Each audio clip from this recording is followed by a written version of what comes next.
para asuntos humanitarios, el mayor convoy desde el 7 de octubre, cuando estalló el conflicto. Más información en telam.com.ar. Asumo el gobierno con una misión clara y concreta: institucionalizar el país. ¿Cuándo van a ser esas elecciones? A 40 años del reinicio de la democracia. Un documental de Telam sobre el papel de los medios durante la transición. El proyecto político de ellos en ese momento era simplemente salvar el pellejo. ¿Cuántos cadáveres presume que hay, señor? Yo no puedo decir la cantidad. Que se terminaba la pesadilla de la dictadura. La irrevocable resolución de derrotar para siempre a la dictadura militar. ¡Llega la democracia a nuestro país! Democracia, la noticia más esperada. Ya disponible en www.telam.com.ar y en nuestro canal de YouTube. Radiocaput.com. Estás conectado. Estás en Caput. La hora de Moreno. El programa de Guillermo Moreno. Economía, política y actualidad. A puro peronismo. En Caput.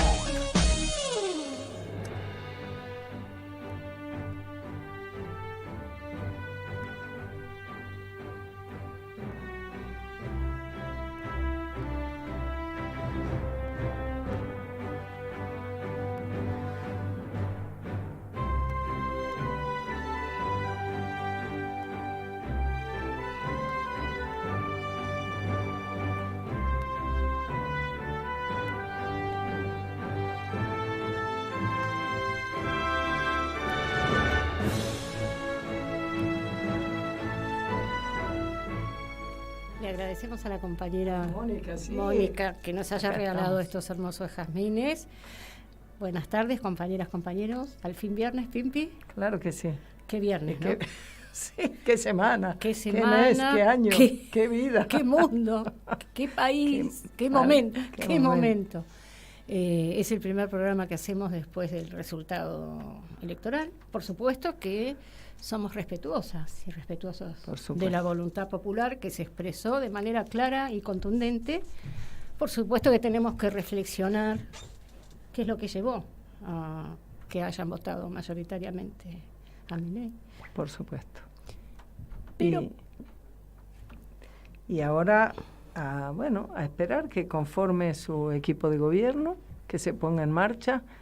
Acá Moreno ha venido históricamente a lo largo de todos estos debates de las elecciones analizando la cosa y planteando y recordando lo que el presidente que ha sido elegido, o sea, Javier Milei, lo que es desde el punto de vista de su concepto, que es un anarcocapitalista. Esa es una expresión que no nos era tan familiar, no estamos acostumbrados a tratarlo. De hecho, no es. Guillermo dice una secta que tiene poca gente. El mundo dice, yo conozco solo dos en Argentina, que son Javier Milei y Giacomí, que están peleados entre ellos, y que significa una especie de contradicción en sí misma como posibilidad de ser, de ejecutarse en la realidad, con lo cual la expectativa es que nosotros necesitamos prepararnos para recuperar, para que el movimiento nacional justicialista, el peronismo, recupere y se una detrás de lo que es su tronco y sus banderas para volver a tener un proyecto nacional, porque esto no puede tener éxito en ese concepto, y si no es ese el concepto que se ejecuta y lo que se ejecuta es la misma política que ya defendió Macri en el último tiempo, en los dos últimos años de su gestión, el neoliberalismo, que será en un aspecto la continuidad de esta última decadencia que hemos padecido, y en otros aspectos será mucho peor, como también lo señaló Guillermo, porque ahora va a tener no solo la experiencia, sino también una posibilidad en el Congreso Mayor.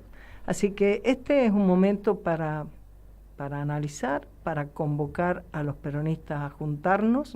Por eso nosotros hemos puesto en marcha una campaña de afiliación a principios y valores para la reorganización del movimiento peronista.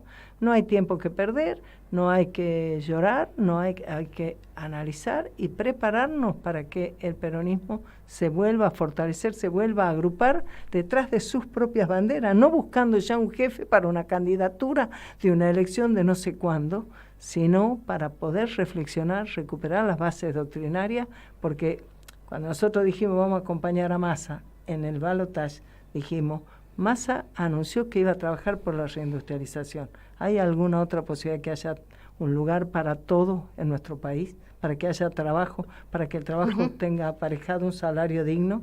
No lo hay. Por eso nosotros volvemos sobre eso.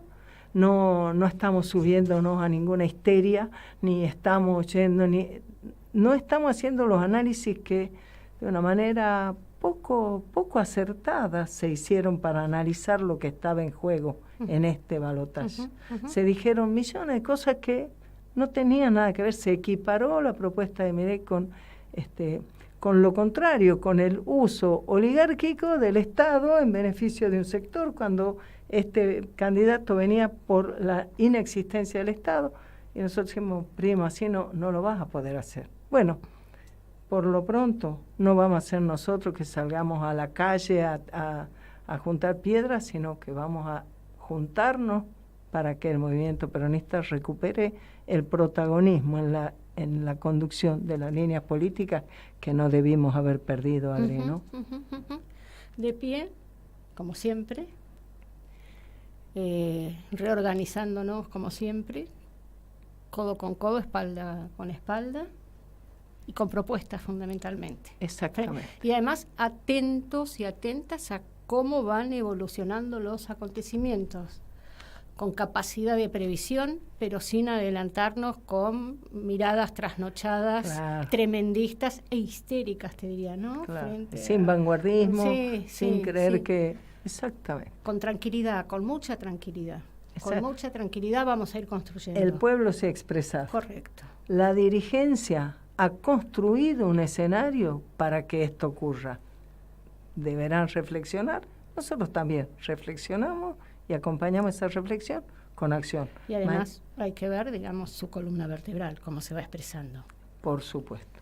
Por supuesto. Y como siempre, acompañando, sí, al movimiento obrero organizado, porque, como está bien claro, los trabajadores, a través de sus organizaciones, son los que defienden los intereses permanentes de la patria. Efectivamente. Que se expresa en su pueblo. Así que, bueno, aquí estamos con tranquilidad y con doctrina, ¿no?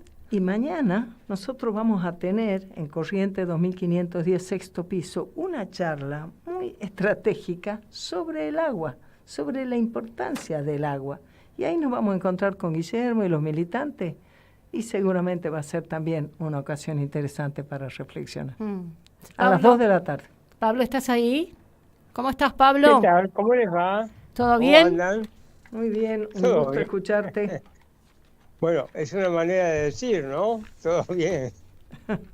Parece que si queremos ser justos, diría más bien todo mal, ¿no? No claro, todo bien. Pero bueno, verdad. Acá estamos.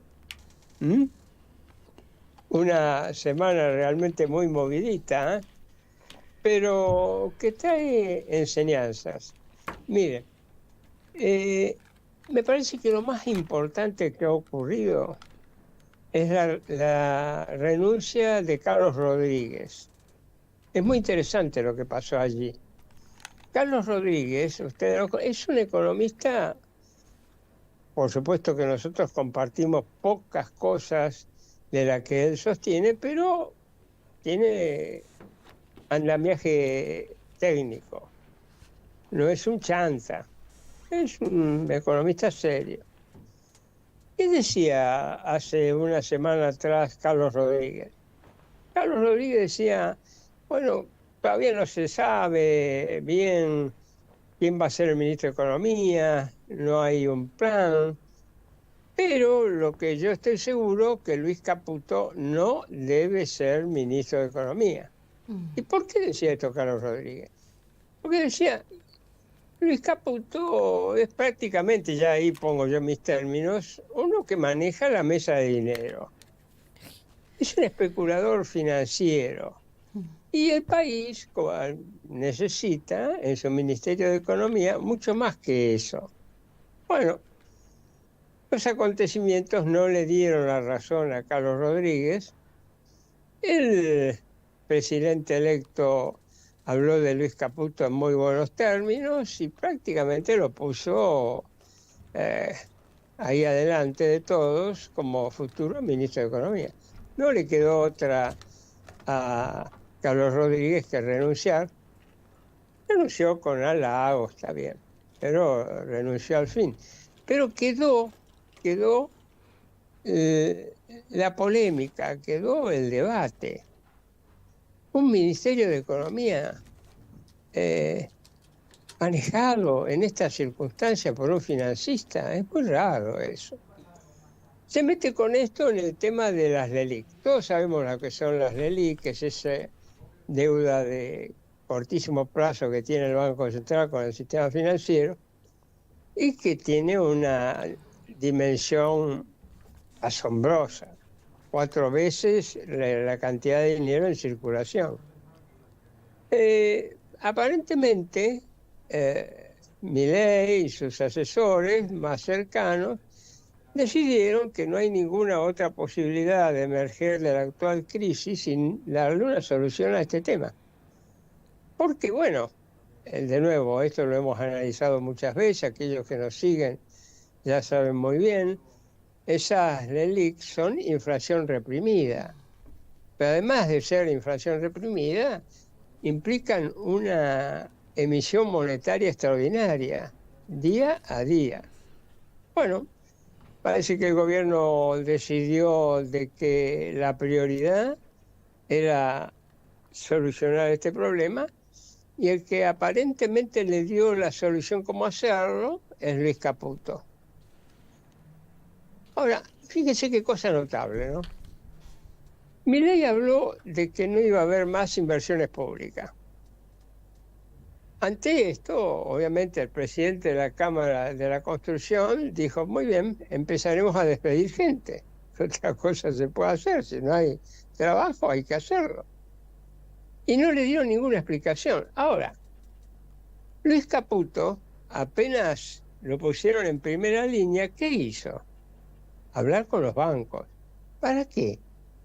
Para tranquilizar a los bancos. No se preocupen que todo va a salir bien, más o menos les dijo. ¿Pero cómo?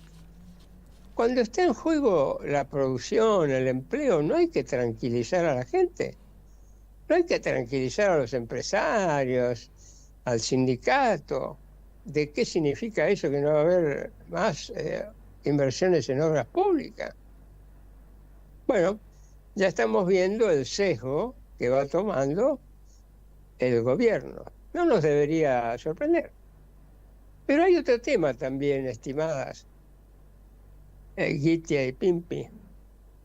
Esto está demostrando, esta especie de zarandeo que tiene el gobierno, está demostrando, y falta de definición yo diría, está demostrando que cuando realmente uno quiere ser poder, que quiere salir, emerger de la gravísima crisis económica y social que padece el país, tiene que tener un plan de acción completo.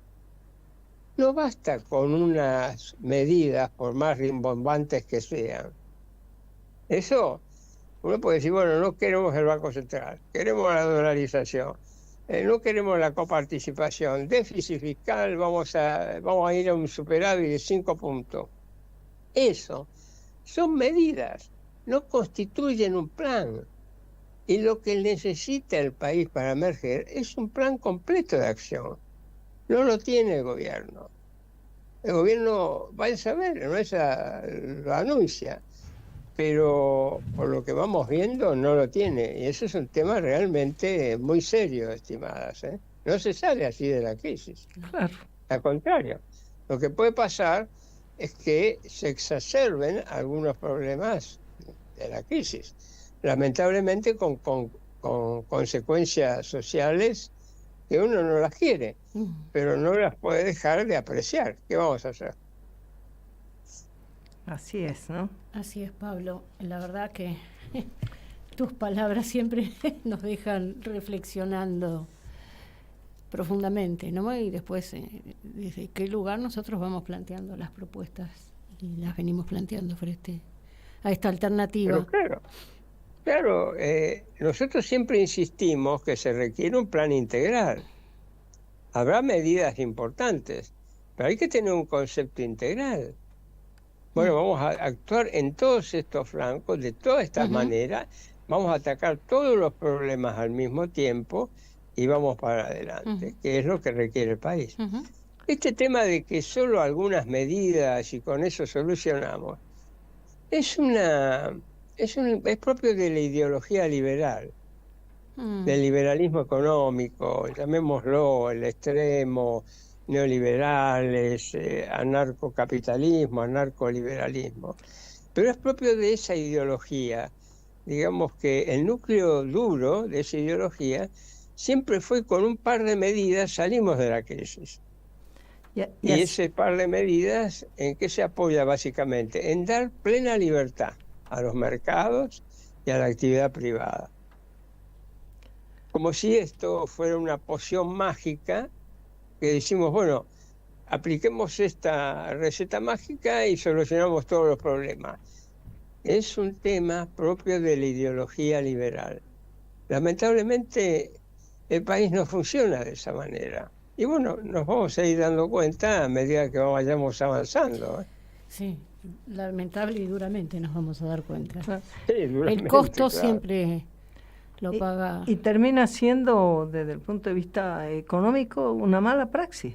Termina siendo una mala praxis, porque además ni siquiera es que lo instala un modelo, porque son modelos que finalmente son inviables a menos que sean para una muy selectísima minoría. Y como la Argentina tiene una trayectoria y tiene en su ADN un proyecto nacional que es inclusivo, que es con comunidad organizada, que es con sindicatos fuertes que acompañan esa armonía entre capital y trabajo. O sea, es todo un concepto de convivencia y entonces termina siendo una mala praxis que no puede ser exitosa, ¿no? No puede ser exitosa. Tenés toda la razón del mundo y como lo estás encarando, Pimpi. Mira, fíjate lo que pasó con el tema del mes de aguinaldo. Claro. Es increíble.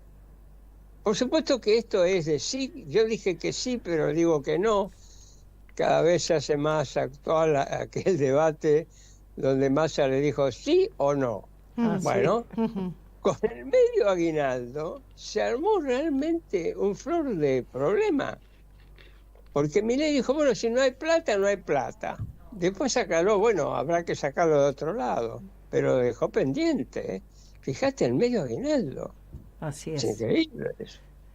Y como no tomar conciencia de que, en definitiva, si vos sos presidente de la nación, o sea, vos tenés la máxima responsabilidad de los destinos de la patria, por lo mínimo que tenés que pensar es que lo que tenés que transmitir al pueblo es alguna tranquilidad. Por más que uno puede decir, no, pero esa tranquilidad es la tranquilidad de los cementerios, o es aquello, pero vos mismo te deberías dar cuenta de eso, ¿no? Bueno, podés, todo no se sabe. Bueno, esta es una etapa, todavía no está puesto en marcha. Es una etapa de transición y que estamos mirando expectantes. Quería comentar un poquito, me parece que la cuestión nacional amerita hoy mucho en nuestro primer programa post-electoral, pero solamente voy a hacer una pequeña referencia al contexto internacional. Y bueno, el contexto internacional se ha sorprendido también, por un lado, con el primer presidente anarcocapitalista en un país de América del Sur, en Argentina. El mundo está mirando también qué es lo que pasa, ¿no? Hemos dado cosas tan maravillosas, las más grandes alegrías y las más grandes tristezas el pueblo argentino ha tenido. Pero por el otro lado, el mundo suspira y retiene el aliento, ¿no? Suspira y está expectante porque finalmente ocurrió una pausa humanitaria, una tregua humanitaria en la guerra entre Israel y Hamás. ¿Cuáles eran los objetivos de esta tregua? Durará 4 días en principio, no sabemos si va a continuar. Si bien Israel, a través de Netanyahu y voceros de las Fuerzas Armadas han dicho que la guerra continúa, después de esto, la guerra continúa, incluso han avisado a la población que se ha desplazado en la Franja de Gaza hacia el sur, que no retornen a sus hogares. Y es a partir, se ha planteado un intercambio de rehenes que están en manos de Hamás y presos que hay en Israel. Creo que son 50 en principio y creo que son 150 palestinos que van a liberar en tandas. Lo están liberando a partir del paso de Rafah, que están en la frontera con Egipto, con la supervisión de la Cruz Roja Internacional y de Egipto. Es una negociación que ha llevado arduas semanas, en las cuales participó Qatar, participó Egipto y Estados Unidos. El tema es que Netanyahu se había negado a cualquier tregua y, digamos, está planteando fuertemente que va a continuar, pero ha cambiado. El mundo mira, ¿no? Además, mira con expectativa, porque esta guerra, como todas las guerras y este nuevo mundo, este nuevo orden internacional se está pariendo con mucho dolor, con mucha sangre, digamos, en Ucrania, Federación Rusa y ahora en Gaza. Han muerto ya 13.000, dicen que alrededor de 13.300 palestinos y 1.200 israelíes, en esto además de los 240 rehenes que están en manos de Hamás. He leído por ahí que la doctrina que se aplicó es la doctrina del castigo popular. Es una doctrina que Israel, castigo popular colectivo, ¿no? A los pueblos, porque es una doctrina que se aplicó en Beirut en 2006, creo que fue 2006, cuando también Israel quiso acabar con Hezbollah y no lo logró. Entonces atacó la población civil. Digo, también es una de las características de las guerras urbanas, que se libran en territorio urbano, donde hay población civil inevitablemente, y que, bueno, atacó a la población civil. Es lo mismo que hizo Hamás con Israel cuando tomó por sorpresa a las fuerzas de defensa y a la inteligencia israelí. Esto fue un golpe muy profundo para Israel. El ataque sorpresivo de Hamás, un ataque que Hamás venía preparándose hace muchísimo tiempo. Es más, yo me atrevo a vincularlo porque, digamos, el tema de los 2 estados, que es una reivindicación de larga data, de 2 estados, el Estado de Israel y el Estado de los palestinos. Ya la venía charlando Trump con Netanyahu, que ya lo veníamos planteando, digamos, y también se venía hablando de 2 estados, por supuesto, afuera, digamos, acabando con Hamás. Y en última instancia negociando con la autoridad palestina, que, digamos, ahora está asentada en Cisjordania, porque quien conduce políticamente Hamás, la Franja de Gaza es Hamás. Ya venía hablando de 2 estados sin Hamás. Entonces, digamos, no es un tema nuevo el tema de los 2 estados. Yo creo que Netanyahu lo que estuvo haciendo es viendo esta que venimos charlando también del occidente ampliado, de estos actores, ¿no? De que Israel iba a perder protagonismo en este occidente ampliado, que lo está teniendo claramente Irán. Por eso empezó a negociar con Arabia Saudita, que es otro de los actores de este occidente ampliado, y Arabia Saudita se estaba planteando el Estado palestino, pero con la autoridad palestina. El ataque de Hamás, ¿qué hizo? Desarticuló totalmente eso.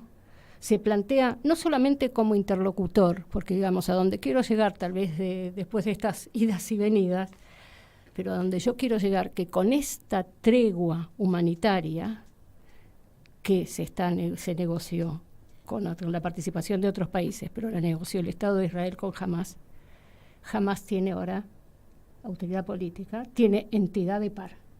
Claro. Está en la mesa de negociaciones. Ya cualitativamente estamos en otro momento del conflicto.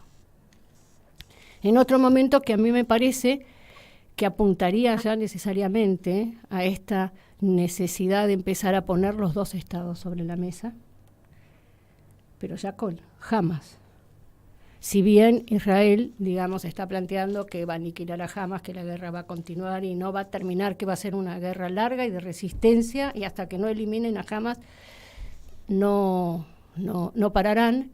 Sin embargo, digamos, otra cuestión que también me lleva a la reflexión, no me quiero llevar mucho tiempo, cuando se hablan de las muertes civiles, tanto de un lado como otro, y son las que se muestran, las muertes civiles, que nos duelen terriblemente, no aparecen soldados muertos, ni, digamos, claro, miembros, no están apareciendo los cadáveres, digamos, de los que están enfrentándose desde el punto de vista militar. Entonces también es una cuestión que hay que tener. Entonces, tener en cuenta, ¿no? Digamos, en qué plano se está jugando este enfrentamiento, cuáles son los muertos que se están poniendo sobre la mesa y en los medios masivos de comunicación.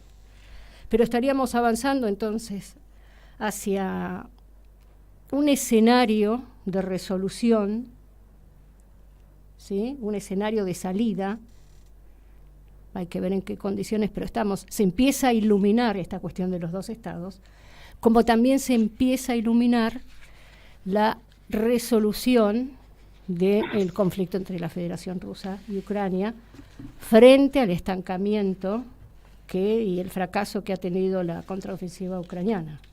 Se estancó, ha fracasado, tienen muchos problemas internos, ha habido una depuración, está habiendo una depuración en las Fuerzas Armadas ucranianas, bueno, está perdiendo apoyo en Europa, está perdiendo fondos por parte de Estados Unidos, digo, está en una situación complicada. Entonces también se está iluminando, no ahora, hay que ver qué pasa el año que viene con las elecciones también en Estados Unidos, pero se empiezan a iluminar estos dos horizontes de resolución.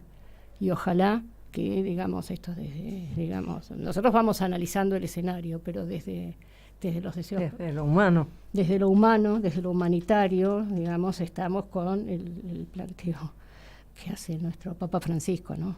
De basta de guerras. Pero bueno, ojalá, después queda la otra medianera, que es China.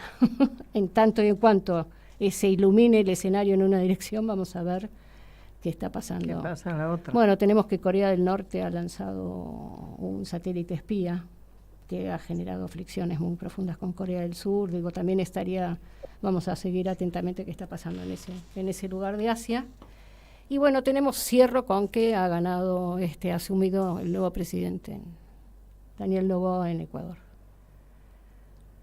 Es un presidente muy joven, que viene de una familia política, pero qué bueno que está planteando el estado de excepción para presentar, está muy violenta la situación, sabemos que han asesinado candidatos, que le ganó al correísmo, está planteando hacer una alianza con el correísmo y el partido, creo que social cristiano, en el Congreso, para poder sacar adelante legislación que tenga que ver con reforma tributaria, con una ley energética que garantice el abastecimiento de energía en Ecuador, y tiene un discurso fuertemente anticorrupción y anti-élite, que es un discurso que está apareciendo en distintos lugares del mundo, ¿no? ¿Élite?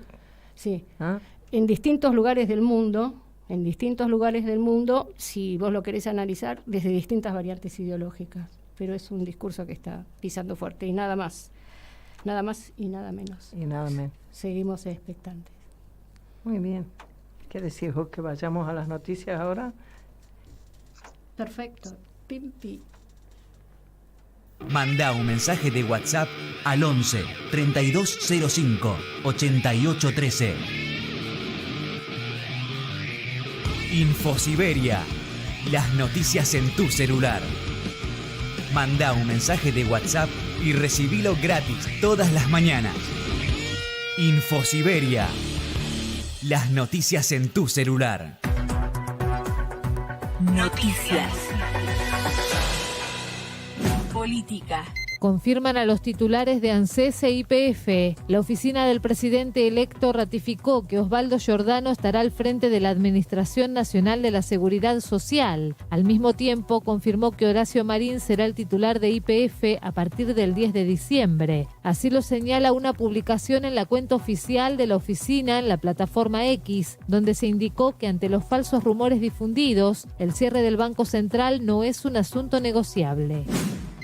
La coalición cívica afirmó que será oposición responsable y constructiva durante el gobierno de Milei. La mesa nacional de ese partido expresó que sus diputados acompañarán lo que está bien para todos los argentinos y pondrán un límite cuando sea necesario. Afirmaron que en la coalición cívica quieren dar certezas y asegurar el funcionamiento eficaz de los mecanismos republicanos. Sociedad.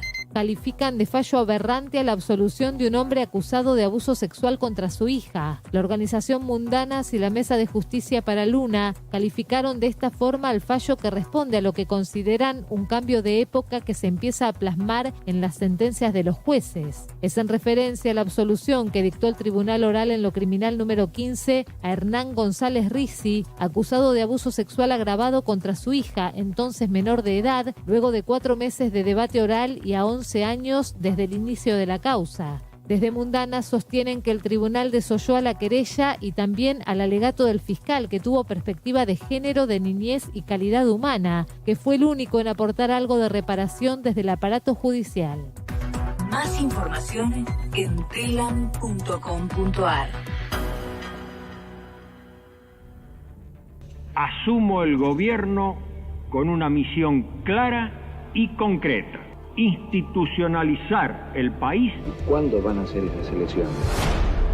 A 40 años del reinicio de la democracia.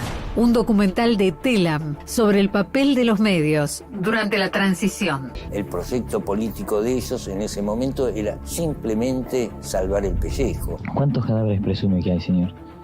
Yo no puedo decir la cantidad. Que se terminaba la pesadilla de la dictadura. La irrevocable resolución de derrotar para siempre a la dictadura militar. ¡Llega la democracia a nuestro país! Democracia, la noticia más esperada. Ya disponible en www.telam.com.ar y en nuestro canal de YouTube. Mandanos un WhatsApp. Mandanos Sarasa y Noticias. 11 65 16 44 46. Acá estamos otra vez. Estamos nuevamente. Después de las noticias. Sí, sí. Pimpi. Vos tenés presente con toda seguridad que mañana, 25 de noviembre, se conmemora en todo el mundo un día importante, es un día internacional para la erradicación de la violencia de género, la violencia hacia las mujeres. ¿Has visto que esta cosa de la no discriminación y más, todo va siendo un proceso? Y lo de la violencia no fue lo primero sobre lo que se hizo hincapié, ¿no? En el año 94 se aprobó la Convención de Belén do Pará, se fueron haciendo... Sí. Se fueron haciendo convenios, legislación y demás. Nosotros tenemos una legislación, se puede decir importante, fuerte, la ley 26.485. Tengo que mirar porque nunca me acuerdo los números, pero es una ley que por lo menos en el aspecto descriptivo y de señalar es muy amplia, describe todas las cosas, porque la violencia de género, la violencia hacia las mujeres tiene un origen completo y tiene bastante arraigo, o sea, viene de lejos, tuvo toda la época en que eso estaba naturalizado, ni siquiera se veía como violencia, y por lo tanto muchas de las situaciones en la sociedad han ido cambiando las relaciones entre las personas y entre los sexos, pero hay resabios, ¿no? Hay resabios. Y cuando, a mí me gustaría leer un poquito cómo dice la ley 26.485, cuál es el objeto, ¿no? Dice, el objeto es promover y garantizar la eliminación de la discriminación entre mujeres y varones en todos los órdenes de la vida, a garantizar y promover el derecho de las mujeres a vivir una vida sin violencia, a garantizar y promover las condiciones para sensibilizar, prevenir, para sancionar, para erradicar la discriminación y la violencia contra las mujeres en cualquiera de sus manifestaciones y ámbitos, el desarrollo de políticas públicas interinstitucionales sobre violencia contra las mujeres, garantizar y promover la remoción de patrones socioculturales que promueven y sostienen la desigualdad de género y las relaciones de poder sobre las mujeres, porque ahí está un poco el núcleo de cuando pasamos de que ya no somos propiedad de, no hay alguien que puede decir, vos hacés lo que yo te digo, vos vivís como yo te digo, todo eso cambió, pero por ahí te quedan, ¿no?, esos resabios. Y dice además la ley que tiene por objeto la asistencia integral a las mujeres que padecen violencia en las áreas estatales y en las privadas en servicios especializados de violencia.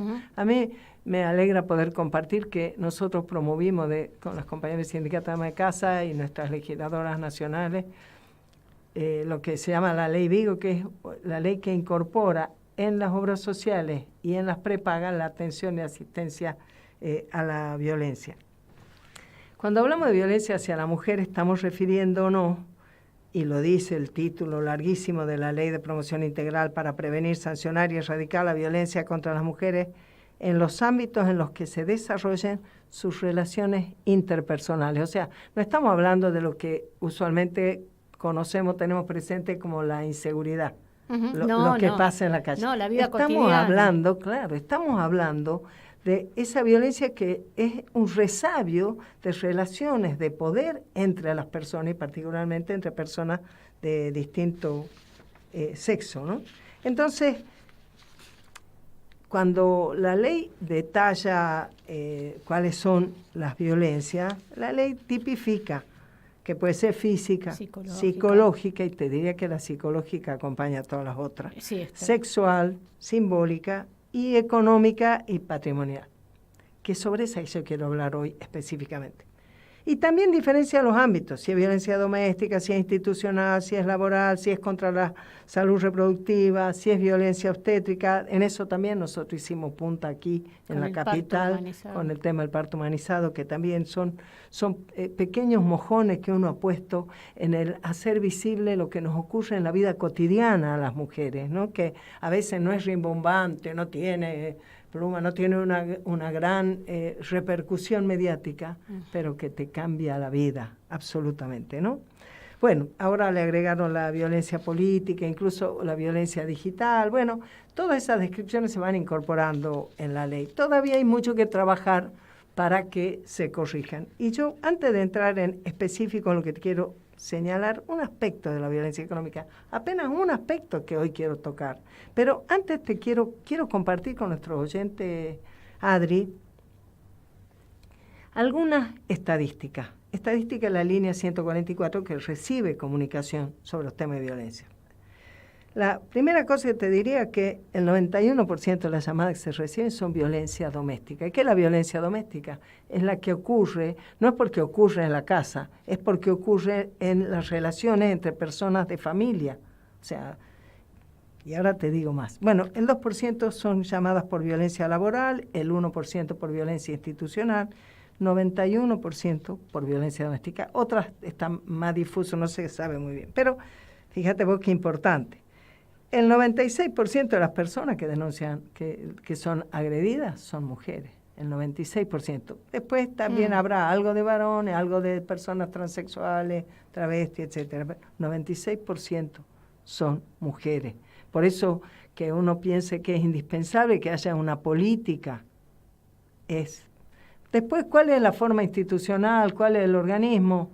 Eso es lo de menos. O sea, discutir sobre el organismo es poner el carro delante de los caballos. Lo que importa es si hay una política para tomarlo y comprender eso. 96% son mujeres. Y de las personas denunciadas, el 86% son varones. No hay, y esto son estadísticas que provienen de una línea de atención. Y te digo algo, estadística del año pasado, un promedio, un poco más, un poco menos, a veces un poco más, 300 llamadas diarias. 300 llamadas diarias. No es una, ¿cómo te puedo decir? No es que es un tema que afecta a una pequeña minoría. No es un tema importante, es un tema que daña la vida cotidiana de las personas. Y estamos hablando de que principalmente es violencia doméstica, 91%, fíjate vos. El 48% son exparejas. Un varón que era tu pareja, que capaz que hasta te tuviste que separar por la situación de violencia. Y el 34%, hermana, son parejas actuales. Y, bueno, esto es apenas como si dijeras una foto que te muestra el asunto. Pero yo hoy quería compartir con vos algo que también lo vengo siguiendo desde hace muchísimos años. Este año, un 11 de noviembre, así el mismo día que fue la primera vez que votamos y fuimos elegidas las mujeres en el 51, bueno, en el 99 nosotros aprobamos por unanimidad en la legislatura de la Ciudad de Buenos Aires la creación de un registro de deudores alimentarios morosos, la ley 269. En las llamadas de ahora, el 41% de las que se denuncian son violencia económica. ¿Y por qué yo vinculo esto? Vos sabés que en 1950 se aprobó una ley que establece penalidades, 1950, pleno peronismo, todavía viva Evita, ¿no? Penalidades para el incumplimiento de los deberes de asistencia familiar. Y dice que se le va a poner sanción de multa y de prisión a los padres que, aún sin que haya una sentencia civil, se sustrajeran de prestar los medios indispensables para la subsistencia de su hijo menor de 18 años o el que tiene una discapacidad. Después detalla que no solamente estás obligado de brindar alimento, asistencia alimentaria a tus hijos, sino también a tus padres. O sea, hay otras obligaciones. De los nietos también. Claro, exacto. Y si sos adoptante o si sos tutor, bueno, en fin, lo va detallando. 1950, ya estaba esto previsto y se incorpora en el Código Penal. El punto es que, vos imagínate que la aparición de la problemática de no cumplir con esa obligación ocurre más francamente cuando ese progenitor deja de vivir con los hijos. Uno no sabe si es porque está peleado con su ex o con la que nunca fue su ex. Uno no sabe si es de miserable o porque con el pretexto de que no le alcanza. Fíjate que la ley del 50 ya dice que no te exime el hecho de que haya otro que también tiene la obligación. Fíjate, está tan clarísimo desde el año 50. O sea, que la mujer esté brindando alimentos no exime al padre de brindarlos. Eso, bueno, puede parecer una obviedad, ¿no? Pero resulta que ocurren casos. No tenemos todavía, y posiblemente es difícil tener una estadística exacta de cuántos casos. Pero el problema que nosotros detectamos hace 24 años, ¿sabes cuál fue?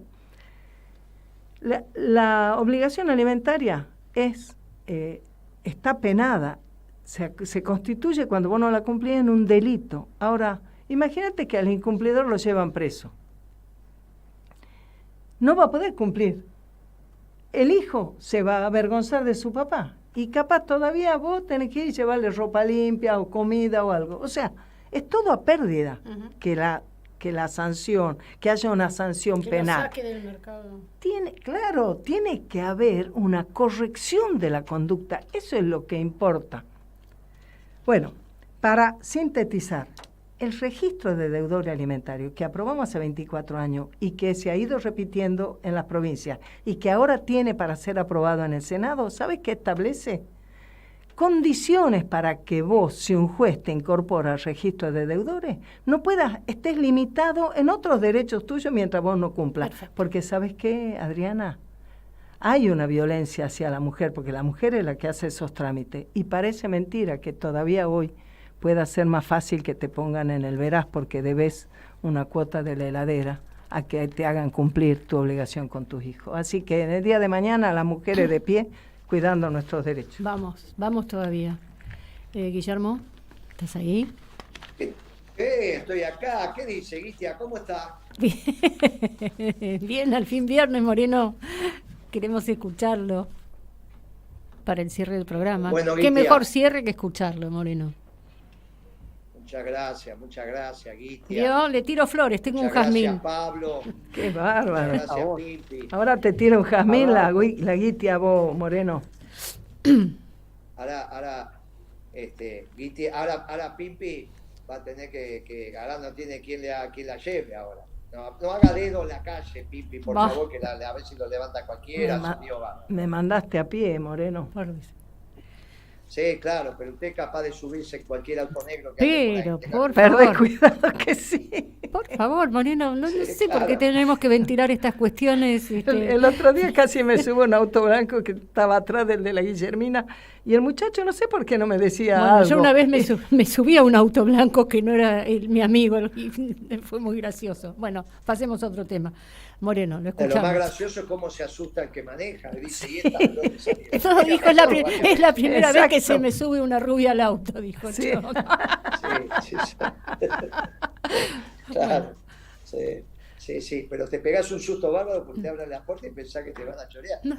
Bueno, Guitia, Pimpi, Pablo, gracias por el tiempo y bueno, terminó este cierre de curso en la UCA de Santa Fe, la verdad que fue muy grato y justo era este horario y bueno, me habían pedido que fuera, no podía ir, pero por Zoom, pero era este horario porque era un curso que cerraba este módulo y me pidieron que lo clausurara y me pareció interesante hablar de los estudiantes. Mire, Guitia, nosotros sobre el esquema revolucionario del anarcocapitalismo nos hemos detenido bastante. Lo que nos está pasando desde el día de ayer, hoy, y esperemos que esté resuelto el fin de semana y ya sepamos cómo es si esta revolución es no nata, o sea, no nació, y lo que uno decía que Milei se iba a deprimir de entre 4 y 6 meses, alcanzaron 4 días. Y entonces los que vieron lo que estaba pasando en ese Hotel Libertador se dieron cuenta que así no podían seguir y se hicieron cargo del gobierno. Y en este caso sería Macri. Macri, si es que efectivamente se hace cargo Caputo y se hace cargo este muchacho que han designado del Banco Central. En la posibilidad de que estos muchachos se hagan cargo y que esto que están diciendo y que no haya una reacción de Milei, bueno, yo tuve una experiencia muy interesante hoy en Crónica porque había un joven de la Juventud Libertaria que yo los invité por la cara que tenían y la depresión que tenían a sumarse al peronismo, porque es la única revolución posible que queda en pie. Y ahí el pibe contestó, bueno, lo que dice Moreno, hay que entender que los libertarios no somos gorilas. Serán gorilas otros, pero los libertarios no somos gorilas. Mira. No dijo, me voy a ir a afiliar, dijo, bueno, no es que estamos tan lejos. Nuestros enemigos, y en eso coincidimos con Moreno, son los globalizadores progresistas. No enemigos, somos adversarios. Pero es interesante cómo se van armando esto. Ellos también se separan de esa globalización, no sé mucho cómo, pero tienen un lío. Y ahí hay un caldo de cultivo interesante para que nosotros despleguemos nuestros debates con nuestros jóvenes. Eso lo van a ver, ya pasó, fue en vivo, pero van a estar las grabaciones, seguro dando vuelta hoy o mañana. Ahora, si se hace cargo el equipo de Macri, el tema es que Macri ya gobernó y ya fracasó y son los mismos. Entonces yo estaba en Crónica y decía, mire, si es Caputo, es un mesadinerista, es un timbero, cosa que dijimos en su momento, y él piensa que el problema de la Argentina es financiero. Entonces aparece la alerta de Crónica, atención, último momento, Caputo se reunió con los banqueros y tuvo una excelente reunión. Claro, no se reunió ni con la CGT ni con la UIA, mañana va a empezar. Se reunió con los banqueros. Y empezó por donde no tenía que empezar.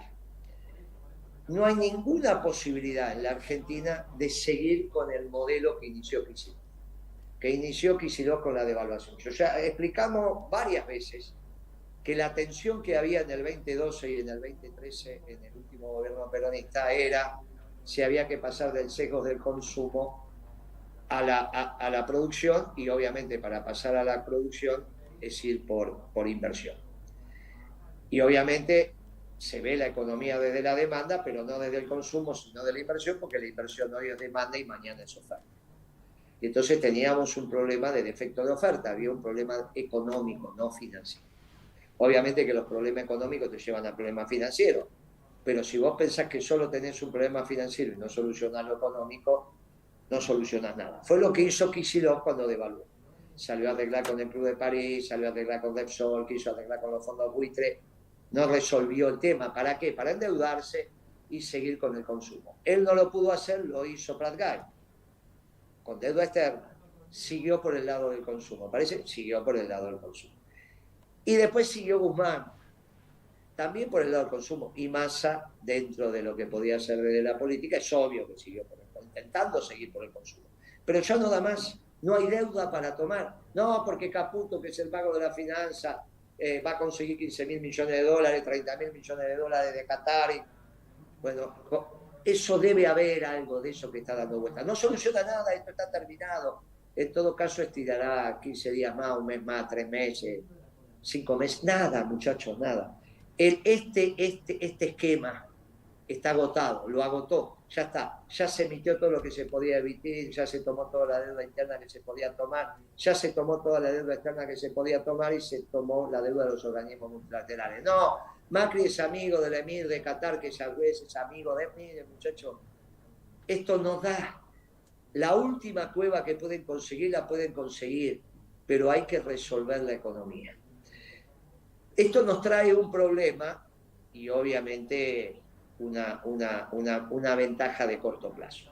La ventaja de corto plazo es que uno pensaba 4 o 6 meses para que Milei se deprima, y entonces uno pensaba en el día después de mañana. El día después, mañana era Milei y el día después de mañana era. Si los tiempos se acercaron y ya el día después es mañana, porque mañana ya se terminó, eso significa que se terminan 2 esquemas, el de Milei y el de Macri. El problema es que si nosotros vamos a estar preparados, porque la conducción del peronismo hay que gestarla a partir de la organización, y de ninguna manera puedo decir lo que dice Mariotto y otros muchachos. Ahí ayer presentaron una encuesta donde parece ser que el jefe opositor va a ser Milei, Kicillof. Todas tonterías. Kicillof tiene el mismo problema que tiene Milei, tiene los votos, tiene legitimidad, cumplió con la Constitución, tiene legalidad, pero no tiene la verdad. Milei porque es anarcocapitalista y Kicillof porque es socialdemócrata. Piensan mal y actúan peor. La economía, que como la piensa Kicillof, está equivocada. Entonces no tiene sentido reorganizar la causa sobre alguien que piensa mal. Y ya es tarde para que se haga peronista, muchachos, ya no lo va a hacer, está convencido de sus ideas. Es más fácil que Milei se haga peronista, que todavía no maduró, que este muchacho, Kicillof, ya está maduro, ya está consolidado en sus ideas desde hace mucho. Si no, no hubiese puteado a Kirchner como lo puteó, no hubiese puteado a nuestro gobierno, no hubiese hecho lo que hizo cuando era ministro de Economía. Están perdidas las esperanzas con Kicillof. Puede después hacerse la autocrítica, ir a un monasterio y ahí hacer el proceso, pero tiene que ir a un monasterio, tiene que estar en silencio, muchachos, entonces no es Kicillof. Y para que aparezca otro, obviamente que no es Cristina, y para que aparezcan otros nos tenemos que reorganizar en el peronismo. Tienen que esperar, necesitamos semanas, necesitamos meses para que aparezcan los cuadros del peronismo.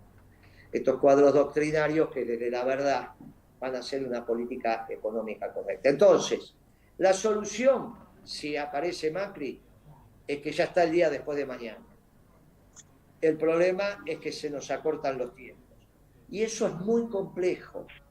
Por eso nosotros el sábado empezamos en las plazas a reorganizar el peronismo. No, reorganizarse, tienen que reorganizar el movimiento, tiene que aparecer Juventud Peronista. Están apareciendo las agrupaciones estudiantiles, que no es la cámpora. Son los que se están juntando porque le está dando el peronismo otro lugar de pertenencia. ¿Qué hacemos con la cámpora? Ningún problema. Será una agrupación más que se puede peronizar, no hay ningún inconveniente. si entiende que la metodología es ideología y que no pueden seguir con esa metodología, que no es la hora, es en el peronismo que van yendo y van encontrando y van escuchando y van abrazando a los compañeros y entienden que si tenés buena política, siempre van a aparecer los que financian la buena política para un café con leche, que con un café con leche y un asado cada tanto la política se hace. No es la búsqueda de las cajas, es la búsqueda de construir buena gente. Ellos sí tienen posibilidades de reconvertirse. Tienen posibilidades porque no hay contagio más intenso que el contagio del ejemplo. Tienen la posibilidad de subsumirse dentro del movimiento peronista, la rama juvenil, lo que sean todavía jóvenes, en la política, en el movimiento obrero. Esas son las ramas del peronismo. Esas son las ramas, sobre eso se puede construir. La de los movimientos sociales, hay una instancia. Es cierto que con Milei y su revolución anarcocapitalista las tensiones eran, pero ya habíamos dicho que no los iba a poder aplicar. Con Macri era más duro.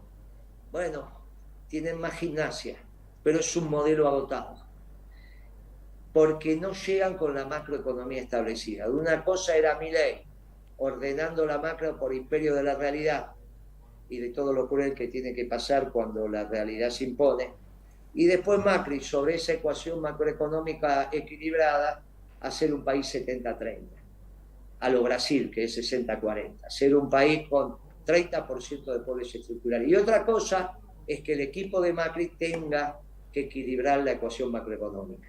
Y ahí queda piel y hueso, que es lo que le pasó a Duhalde. Equilibrar la ecuación macroeconómica es muy complejo.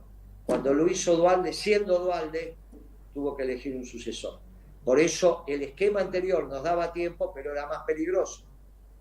Porque con la macroeconomía ordenada a palazos, no a palazos hechos, sino con el imperio de la realidad, ya Macri arrancaba con otro esquema. Macri era el Kirchner de Duhalde y Duhalde era Milei. Ahora no, ahora tuvo que acortar los tiempos, si es que esto efectivamente pasa, y tiene que equilibrar la macro y no la va a equilibrar porque vaya a buscar dólares por ahí. Dicho esto, para todos los compañeros, y te diría compañeros y compañeras, tenemos una responsabilidad, que los tiempos quizás, si Caputo es el ministro de Economía, se han acortado. Rápido a organizar el movimiento peronista. Lo necesita la patria, lo necesita la causa, y la causa es la verdad. Ese es el mandato de la hora. Esperemos, obviamente, el fin de semana, la semana que viene, por ahí no es Caputo, por ahí es otro, y volvemos a tener los 4 o 6 meses. Si no, muchachos, los tiempos nos empiezan a correr, y eso que todavía no asumió el gobierno. Les mando un fuerte abrazo a todos, gracias Guitia por el aguante, gracias Pipi, gracias Pablo, y a todos los compañeros que nos escuchan en vivo y en la semana, un fuerte abrazo peronista y organizarse.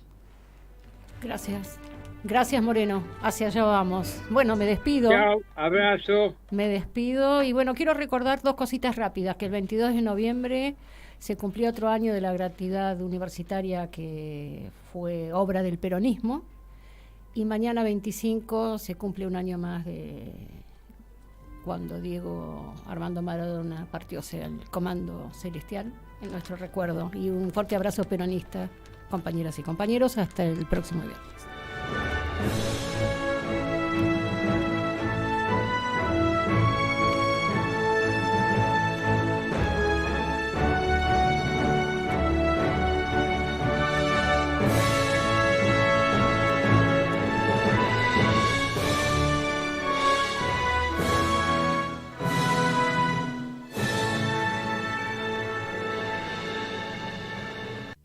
Y un recuerdo en Caput del Papa Francisco. Pasan cosas. Querida Ana María, de modo especial rezo por las madres, rezo por vos, rezo porque son luchadoras. Estoy seguro que además del reconocimiento de la humanidad, Dios las tiene muy en su corazón, son luchadoras, Lucharon por la justicia y nos enseñaron el camino. Y me alegra que vos sigas estas huellas de tu madre, que la transmitas a los demás en tu audición radial. De modo especial rezo por las madres, rezo por vos, rezo por tu madre, Esther, y rezo por todos los hombres y mujeres de buena voluntad que quieren llevar adelante un proyecto de justicia y de fraternidad entre todos. Son luchadoras y nos enseñaron el camino. Radio Caput. Que Dios los bendiga a todos. Esas cosas.